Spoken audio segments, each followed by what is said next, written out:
Well, ladies and gentlemen, I do apologize for the little delay. Gremlins cropping up, but we've solved the gremlin issue. And we're here to bring you some good information, I think, heading into this new year.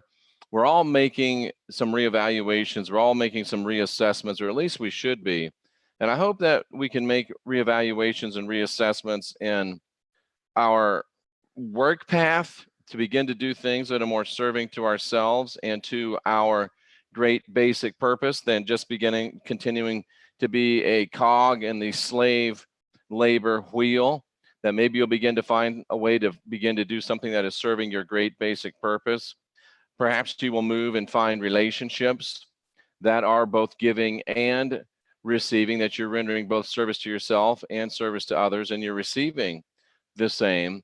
And I certainly think that it would be a great idea to apply the same thing to the deity which you are serving, the divinity to which you are giving obeisance, or divinity to which you have chosen, ladies and gentlemen, to worship. I mean, shouldn't you be with a being that is conducive to helping you and helping you become a better person and helping you along your ascension? It's just like a relationship. It is a relationship.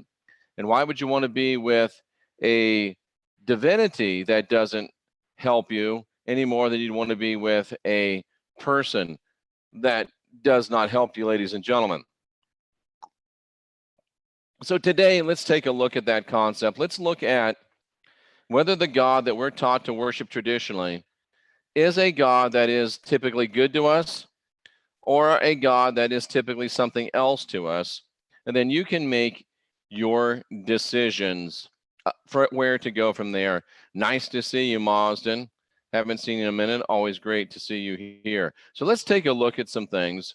And I hope to cause you to consider some things, cause you to open your mind to some things. And in just about 40 minutes, I'm going to be over with Rex Bear on his channel, talking about religion and the hijacking of human spirituality. So get ready to go over and check out Rex Bear's channel at 1 p.m. Mountain, 2 p.m.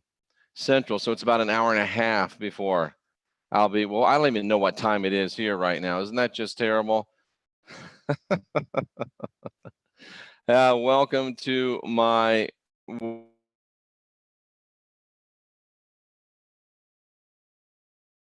all right, so it'll be about an hour and a half from now. I had to find out what time it is. So, and I didn't want some of you to get all upset, so I muted it.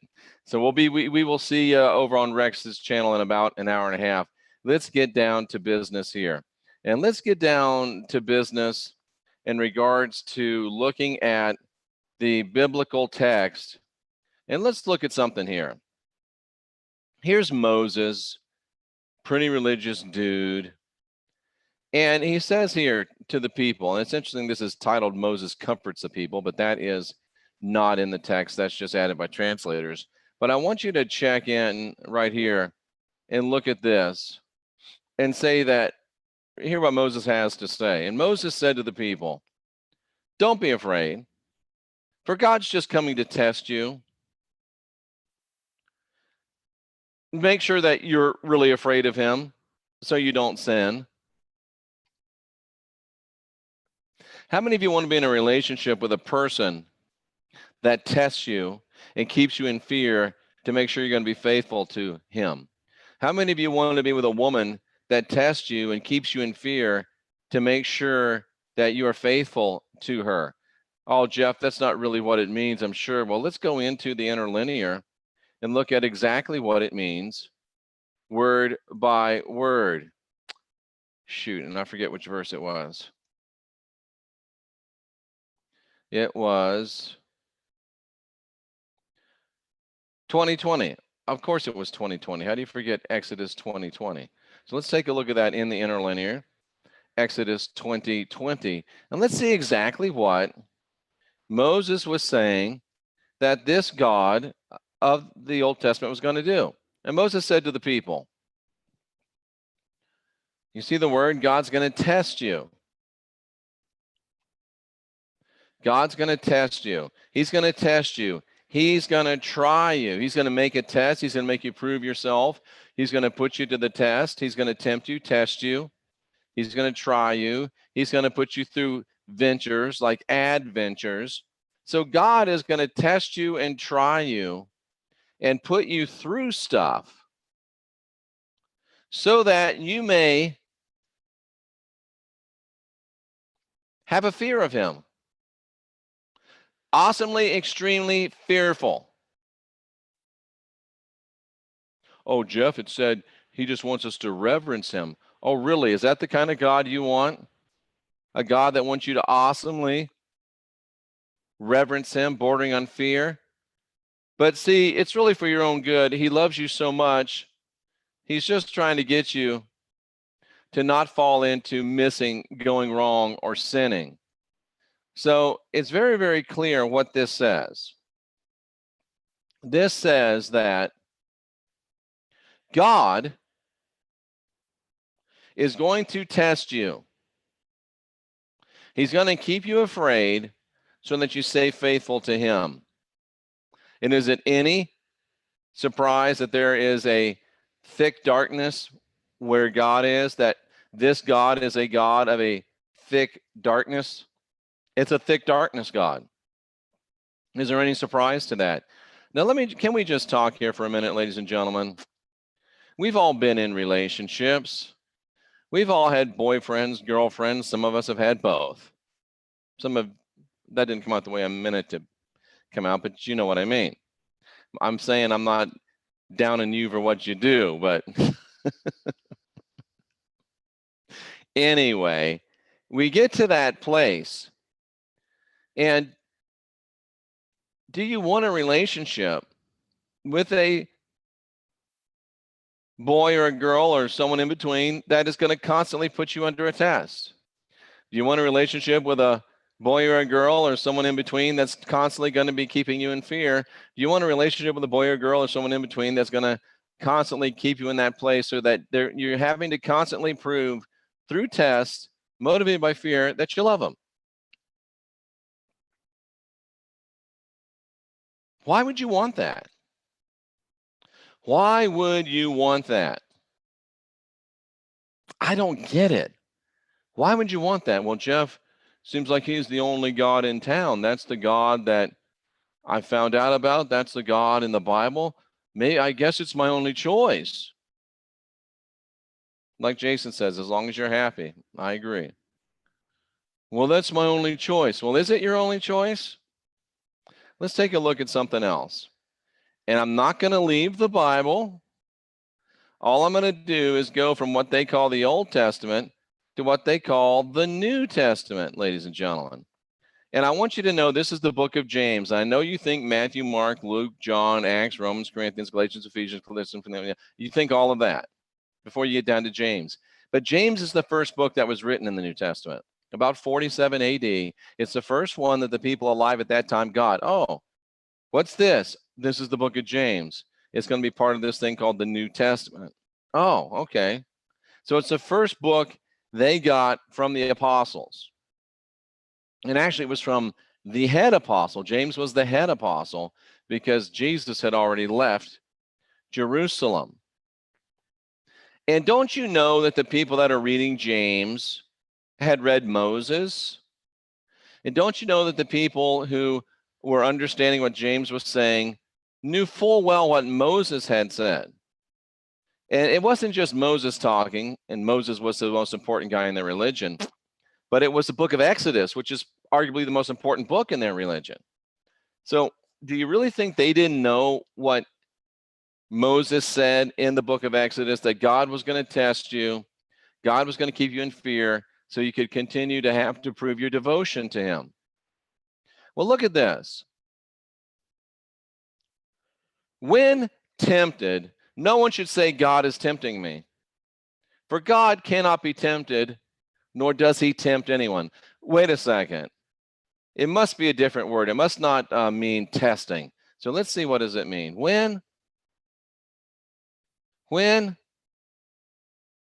Oh, when tested. Huh. When you're being required to make proof of. When you're being put to a test or to a trial. Wait a second. So when I'm being asked to prove my loyalty, when I'm being tested by fear, when I'm being put to the test, I should never say God is testing me. For God doesn't test anyone. It's the same word.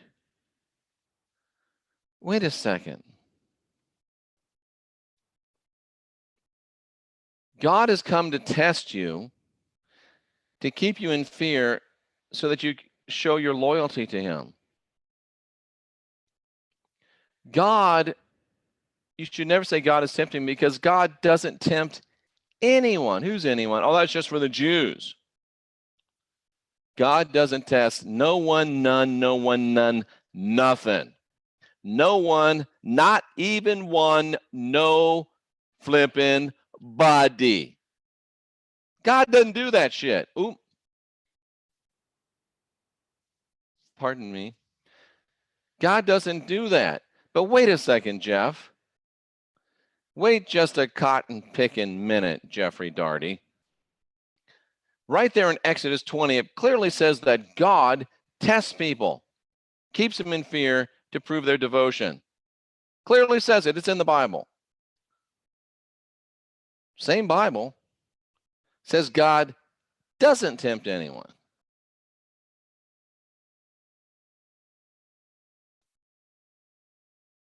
Going to be on the Power Hour next week or the week after, within the next few days, talking about the Mandela effect. And this is a perfect time to say, Lucy, you got some splaining to do. My Christian friend, my Bible-believing friend, like my friend over in England that posted a message on my comments on my YouTube channel that since this interview with Jeff, I've gone back to worship Yahweh and Yahweh alone, and I'm totally down with Yahweh again, and I am now back to having to prove myself to Yahweh. I'm back to fear for Yahweh, and I'm back to making sure that I get watched so Yahweh can know that I'm a good girl. Someone actually wrote me that. I feel very, very bad for her. But here's the conundrum, ladies and gentlemen. That lady, those people that believe in the Bible, which one of these gods are you going to believe? This proves at least one thing. There's not one God in the Bible. There's at least two. And one of them's a jerk. One of them tests people and one of them doesn't. Well, maybe God's just has multiple personality disorder. Oh, that's the kind of God I want to serve. Ever been with a crazy woman? Ever been with a crazy man? Try a crazy God. Oh my. Ladies and gentlemen, it's very, very clear. There's two gods in the Bible. There's a rat bastard, as Gary Baxter says. There's a God that loves blood, as Steve Holloway says. There's a God that's a baby killer, as Joyce Believe says. And there's a God that tests you, keeps you in fear, and makes you keep proving yourself, like Christina Marie says, a narcissist God. And then there's a God that's not going to test you and keep you in fear and try you. There's a God that's just going to love you.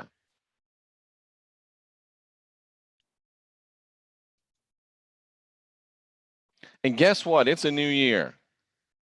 And you get a chance to decide what God you want to align with, or any God.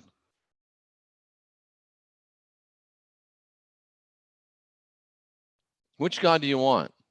The God of temptation or the God of support and love? The God that there's two different gods. This is the bottom line of it. One God of the Bible tests you, keeps you in fear, making you prove yourself to him. That's one God. The other God says, I give you perfect peace, not peace as the world gives, but peace that passes all understanding. And I give you life, and not only life, but life more abundant. It's January 5th, 2019. That's really powerful, Mazden. Look at Mazden's last two comments in the chat room. You can serve whoever you want to serve. You can worship whoever you want to worship, or you can not worship anybody. It really doesn't matter to me in the end. Well, it kind of does, because if you get on board, this thing gets going better. But I'm just here to give you information, ladies and gentlemen. I'm not here to wreck your faith. And let's face it, if I can wreck your faith, that faith was busted before I got here, cousin. If I can blow up your whole world, your world was blown up before I showed up. That was pretty good, wasn't it? If I can blow up your world was blowed up before I showed up. You've been lied to. You've been cheated on. Sounds like a country song. But it's time you get out in Asheville, cousin. And start moving on down the road. See, we mixed a couple genres there. I'm Jeffrey Daugherty, the Christian Whistleblower. It really is just that simple. It really is just that easy. 1 o'clock Mountain, 2 o'clock Central, 3 o'clock p.m. Eastern. I'll be on with Rex Bear on Leak Project. I welcome you to come over and take a look at that. I've got at least 2 more powerful episodes of podcast excellence to bring out to you today. And ladies and gentlemen, we can no longer afford to be unsophisticated. We've got to get ourselves unindoctrinated. We got to guide our own spirits, master our own ascension, be our own guru. We got to start doing that inside job. We're the last generation of real humans. Let's get ourselves straight and let's get busy.